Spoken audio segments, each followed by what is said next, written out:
Well, it started back then in 1981 because we sort of formed the club and we needed to manifest an event.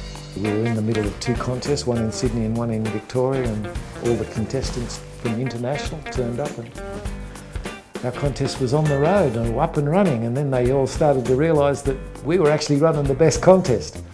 And so the other ones dropped out, and we became the first and the best and the longest running contest of our sort. And now we've got we are the world's longest running contest continuously, yeah.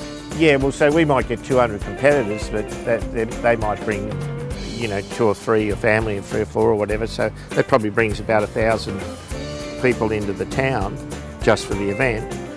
We talk to the clubs and the pubs, the venues after, and they've had best takings ever, better than New Year's Eve, these sorts of comments, but the place was sort of swelling to the bursting point, and it just didn't quite burst. You'll see a lot of locals will come along tomorrow night for the food and the music, and also during the day to watch it, as well as check out all our sponsors' gear. Like the sponsors have got their tents set up, and we don't have the big shops or retail shops for the sailing or windsurfing or kite surfing or SUP gear. From an industry point of view, it's really expensive to do this. It's 4 days. We normally end up spending 6 days here, the day before and the day after, because you want to give it your all.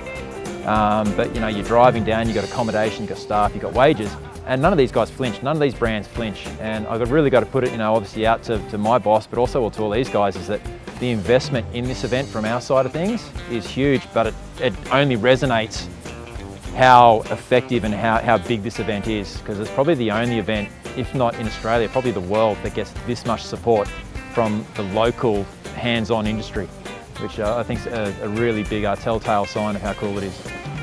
Yeah, so all our prizes get donated. We've always had a really good bunch of sponsors that provide us with prizes. They're often allocated to people that aren't sponsored and are up and coming or young and looking like they need a new kite. It's the start of summer, halfway between Sydney and Melbourne and Canberra, so it's sort of in the middle of the population centre everywhere, so it's a good way to sort of showcase the gear that's brand new for this season.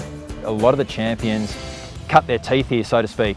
Guys come here and they experience not only exceptional riding and exceptional conditions and the latest and greatest, but they also experience diversity and out of competition experiences with top athletes and the older guys, like the veterans of the sport and the guys that have been there, done that, and you learn so much from coming to this event outside of just that structured, professionalised riding. And I know I came here before winning a national title for kiteboarding in Australia, and then going, competing overseas with kiting. It's just the generosity of people that have joined us and help us, and they love us and we love them, and it's just a celebration of how people can work together, and that's where I get almost the most enjoyment